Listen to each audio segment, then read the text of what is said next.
Hello everybody, here's my latest piece, Pelicans. Now as you know, I like birds that are amusing, like flamingos, dodos, puffins, peacocks and of course pelicans.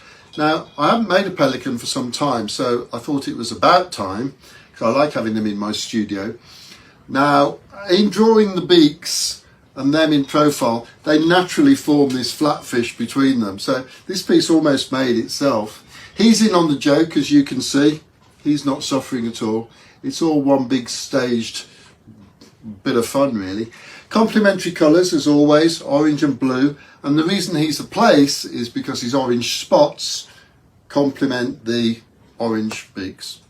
And as usual, there's a verse which explains it all, which goes like this. It's called the Pelican. When you're a pelican, make sure not to flounder, even if your partner's a bit of a bounder.